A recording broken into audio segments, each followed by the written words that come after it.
In order to be able to responsibly dredge, they need to do some investigations to make sure that there are no historical materials or archaeological materials in the river.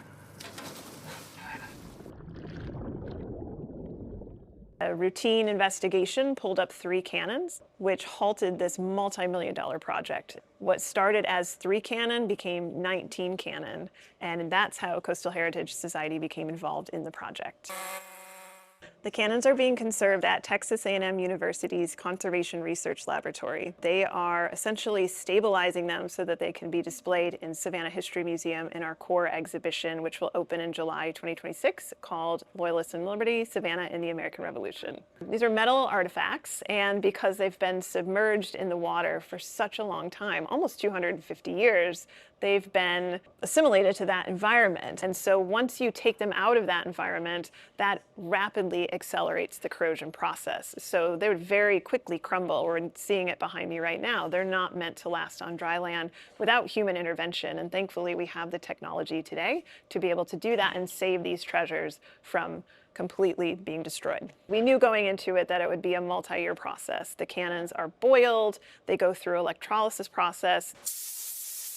Then they're coated in anti-corrosion paint, and then they're dipped in hot wax, which we like to call their spa treatment. And once that last piece happens, they're stable to be on dry land. The layer of the history of these cannons goes much deeper than the concretion that the Conservation Lab has been removing over these last couple of years. These artifacts tell us a bit more about the American Revolution in Savannah that we had not previously known. They really help us highlight the naval aspect of the war here in Savannah, which is really important and I think largely overlooked in many cases. The naval engagements of the Siege of Savannah included the French, Americans, and the British. Based on the size, there are essentially 3 groups of cannons in this collection. The larger size cannons seem very closely related to British cannons of that time, so it's very likely that those are British. The other cannons could be French made without French insignias on them, because we do know the French were providing support for the Americans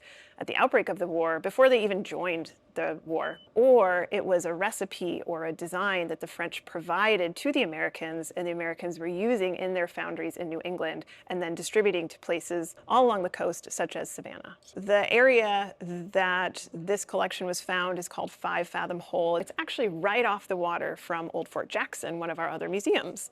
5 Fathom Hole was a very important strategic location in the river. During low tide, it was one of the deepest parts of the river before you get to the port of City, so ships would have to dock there and wait for the tides to rise. The naval battle at Savannah was really one of the earliest and most significant of the entire American Revolutionary War. The French came in pretty late, and the British knew the French Navy was coming, and they're a pretty powerful force at that time, so they did not want the French to make their way up the river to the very important port city of Savannah, so they tried to blockade it by sinking some of their own ships. It's possible that a ship was captured, and in order to get rid of the materials and aid in this blockade, they sank a ship that had enemy cannon on them. So maybe there were cannons made in a foundry in New England or France. What we did not anticipate, and neither did the Conservation Research Lab, is that most of the cannons were loaded. And not only were they loaded, but we believe they were likely sabotaged, because it wasn't just loaded with cannonballs or shot, they were loaded with pieces of rope and other materials, so that we believe, at least, that if they were to fall into enemies' hands, they were unusable. This project is a great example of the power of partnerships. So we have the Georgia Ports Authority and Savannah Harbor expansion crew pulling up the cannons.